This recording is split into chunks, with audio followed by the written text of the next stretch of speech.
खलीज से हुर्मुज तक आग ही आग। ईरान का कहना है कि जवाब जारी है। अमेरिका नई जरबों के साथ अब एक तरह से मैदान में है।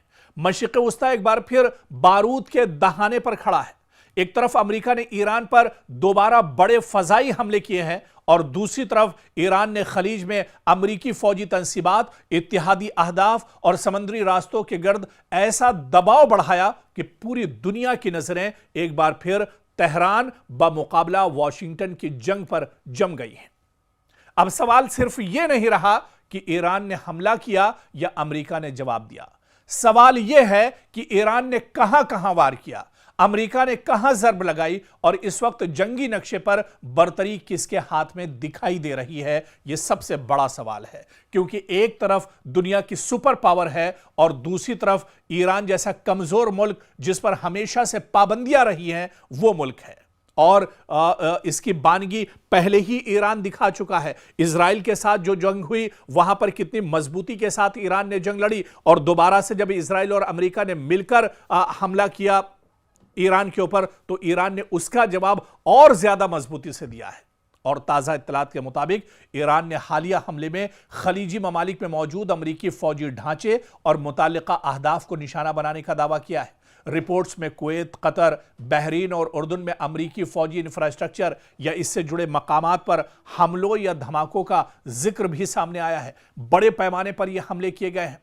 वाकई ईरान पूरी मजबूती से जवाब दे रहा है, जबकि अमेरिका दबाव में आता दिखाई दे रहा है। ईरान ने कहा कि उसने खलीज में यानी मशरिक़ वस्ता में अमेरिकी फौजी अहदाफ और जो उसका इंफ्रास्ट्रक्चर है उसके मराकिज पर या उसके जो स्ट्रेटेजिक मराकिज हैं उन पर हमले किए।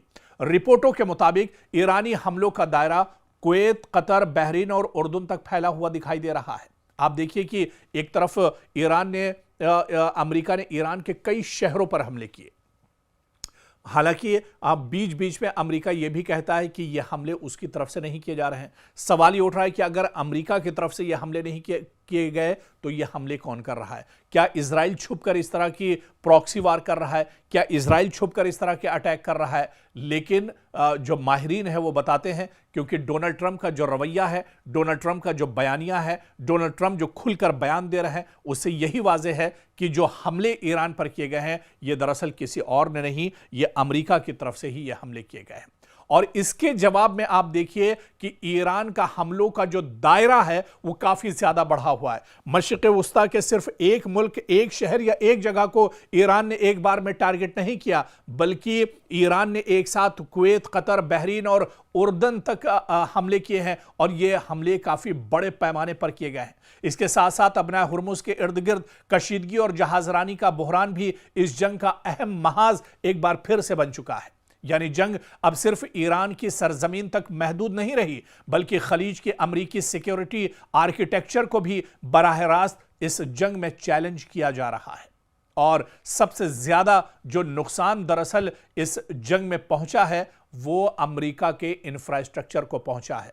जब इससे पहले जंग रुकी थी उस वक्त जो खबरें आ रही थी कि इस जंग में जो अमेरिका ने झूठ बोला, अमेरिका ने जो दुनिया से छुपाया, लेकिन ईरान ने अमेरिका के तकरीबन 30 से 40 जो उसके जेट फाइटर हैं उन्हें तबाह कर दिया। ईरान को लाखों करोड़ों अरबों डॉलर का नुकसान दरअसल इस जंग में हुआ है और यह जंग अब एक बार फिर से छिड़ गई है। और इस जंग का दायरा जैसे जैसे बढ़ेगा वैसे वैसे अमेरिका और इजराइल को और ज्यादा नुकसान उठाना पड़ेगा। दरअसल ये जंग तो वक्ती होगी, लेकिन इसके जो जख्म होंगे वो देर तक रहेंगे और इन जख्मों को भरने में भी एक लंबा वक्त लगेगा। और यही वजह है कि अमेरिका दरअसल परेशान है, इजराइल दरअसल परेशान है। नेतन्याहू और डोनाल्ड ट्रंप की पेशानी पर दरअसल परेशानी साफ तौर पर देखी जा सकती है।